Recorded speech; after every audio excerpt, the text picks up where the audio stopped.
I'm sure they also have a role to play, but how can I blame the engineers when I hardly see someone following lane discipline? I think something as basic as lane discipline is a completely abstract topic in India. So how do I even go to the stage where I can blame the engineer? First, people need to be aware of the rules and regulations that need to be followed.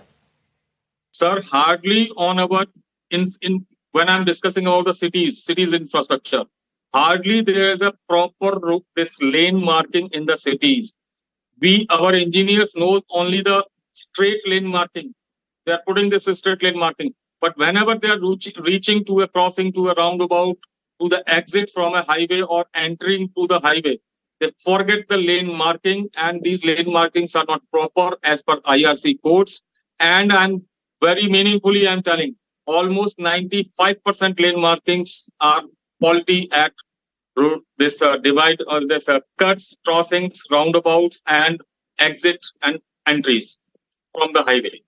So this is the scenario. That's why only by lane marking we can improve the traffic sense, because we are giving the prior information to take turns properly. Straight movement, straight commuting is not a problem.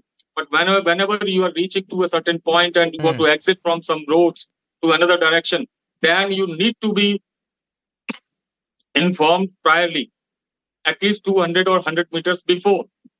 Yes, there is a turn now. So that is through lane marking it's possible. Then proper road signs.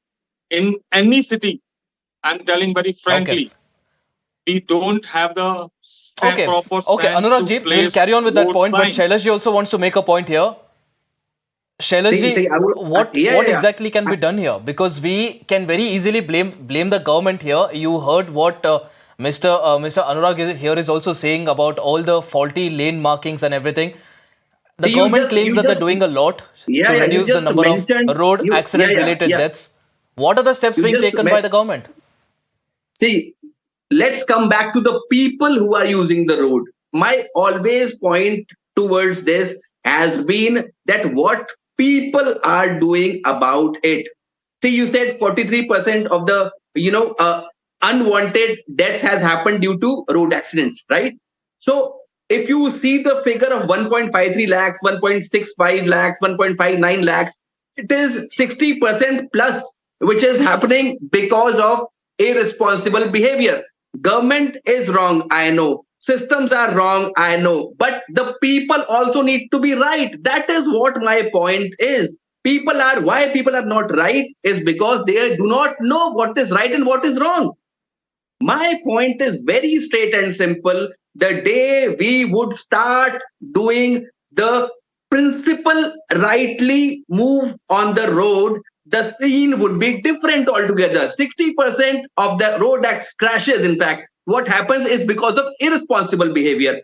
Irresponsible behavior comes from whom? From the person who is using the road. You're getting my point? So government is wrong, I know. Authorities are wrong, but the person is also wrong on the road. It is an amalgamation of all wrong people. That is why we are losing so many, people on the crashes, on the roads. So we need to inculcate a habit that what is the right discipline on the road, why I need to be right on the road. My vehicle is like a weapon if not used right. It is as simple as that. A vehicle is like a weapon if not used right. But right? Shailesh ji, it's been over 7 decades since we got independence. Till now, we have not inculcated these habits. When are we going to do it? See, I'll tell That's you, a big question. It's been 7 decades and we are still what doing more can the government do? Beti Badhao. Understand? It's been 7 decades, still we are doing Beti Bachao, Beti Padhao. It's been 7 decades, still we are doing Saksharta Abhiyan. So the system is not at the right place. Have been saying, and I will always be saying, since last 70 years, we are still in the zone of Saksharta Abhiyan. We are still in the zone of Beti Bachao. We are still in the zone of, all the other amenities which are basically not there. So traffic is a very modern thing. That is not, for every person on the road. What I'm saying is the vehicle is not owned by every citizen. I'll tell you, only 11 people out of about around 1 lakh people has vehicle in India. This is what the figure I got today. So scenario is that if the number goes up, the accidents would be higher. So we need to correct from the basic part of it, That is, please bring in education, please bring in elementary education. Today, I was at a very big conference by an international car company at this Mandapam, Bharat Mandapam.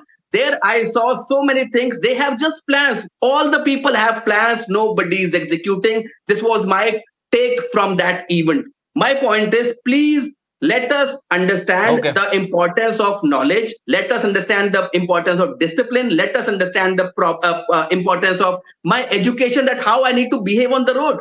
The day I'll do that, things will be very, very, very different in India. Why can't we wake up to that call? I think both points are very important, Shailaji. Like how you're talking about basic civic sense is also needed, and how Mr. Anurag is also talking about the fact that there's also a problem at the technical level as well that also needs to be addressed, because this system that we have right now, it's clearly not working. The people are dying left, right and center. We have the governments, of course, governments after governments claiming that they're using technology, they're using everything possible to reduce the deaths. But the figures that we see, it's not just alarming, it's a wake-up call.